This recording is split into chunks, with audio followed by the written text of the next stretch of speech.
You know, it's not every day that a video game becomes the perfect example for a new law coming out of Washington, D.C., but that's exactly what's happening. Today, we're going to unpack how the massive virtual economy inside Roblox gives us a crystal clear look at why the U.S. government is scrambling to write a new rulebook for our digital lives.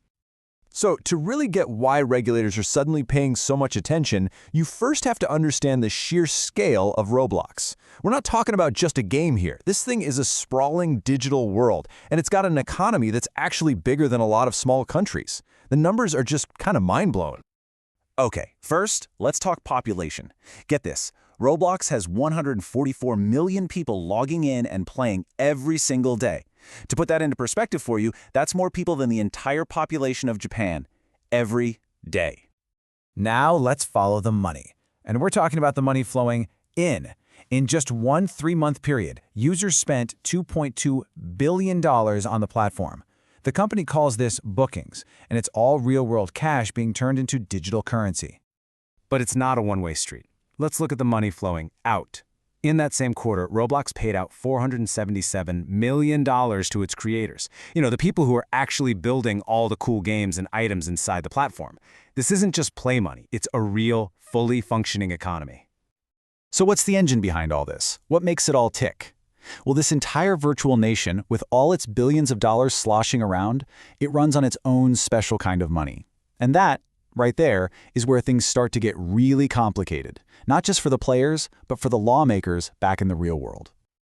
So how does this whole thing actually work?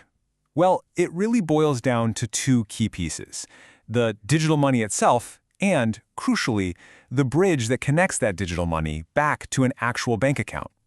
First, you've got Robux. Just think of it like the dollar or the euro of the Roblox world.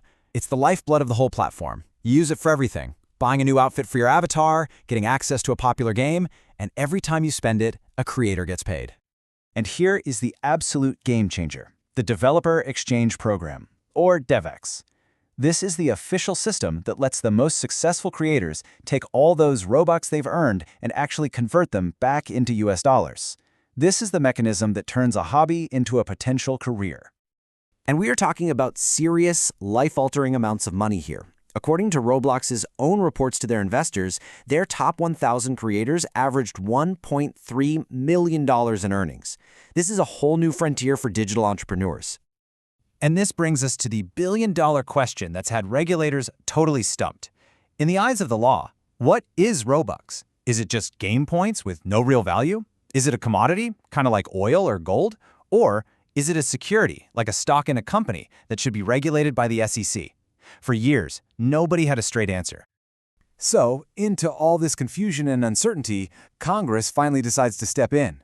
Lawmakers have been working on a new playbook, one designed to create some clear rules of the road for the entire digital world. Everything from Bitcoin to creator economies like the one inside Roblox. The bill is called the Digital Asset Market Clarity Act, or the Clarity Act for short.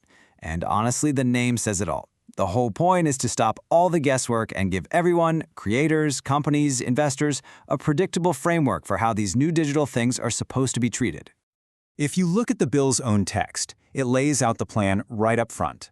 It's to create a system of regulation and, this is the key part, to divide up the job between America's two most powerful financial watchdogs, the SEC and the CFTC. The core idea of the Clarity Act is actually pretty simple. It creates two different lanes.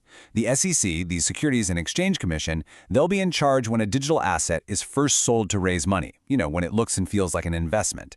But once that asset is up and running on a real functional platform, it can switch lanes and be treated like a commodity, which would be regulated by the CFTC, the Commodity Futures Trading Commission. But okay, how does an asset actually get to switch lanes? Well, everything hinges on a brand new legal definition that's right at the heart of this bill: the digital commodity. All right, here it is, straight from the text of the law. A digital commodity is basically any digital asset that gets its value from how it's used inside a system. It's not valuable because you own a piece of a company. It's valuable because of what it lets you do. So what does intrinsically linked actually mean? Well, the bill gives us a pretty handy checklist. Is the asset used to send value between people? Does it unlock special activities or services? Can you use it to vote on how the platform is run? If you're nodding your head and saying yes to these kinds of questions, then you're probably looking at what this law would call a digital commodity.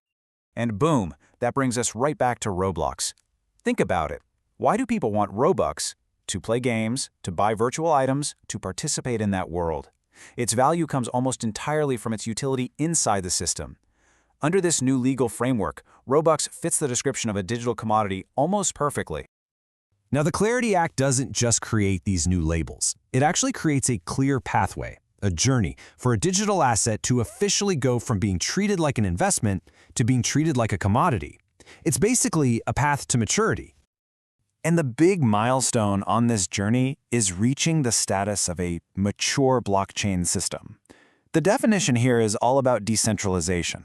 Basically, a system is considered mature when it's no longer controlled by a single company or a small group of founders. It can kind of run on its own. And the bill lays out a really clear 4-step process for this. A project starts by selling its asset to raise money, and the SEC watches over that. Then, as the project grows, it has to file reports showing its progress toward decentralization.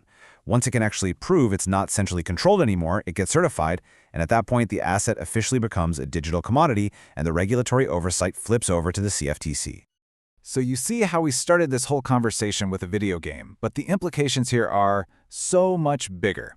This isn't just about Robux, it's not even just about crypto. This is really about setting the fundamental ground rules for the next evolution of the internet. What we're really looking at here is a blueprint.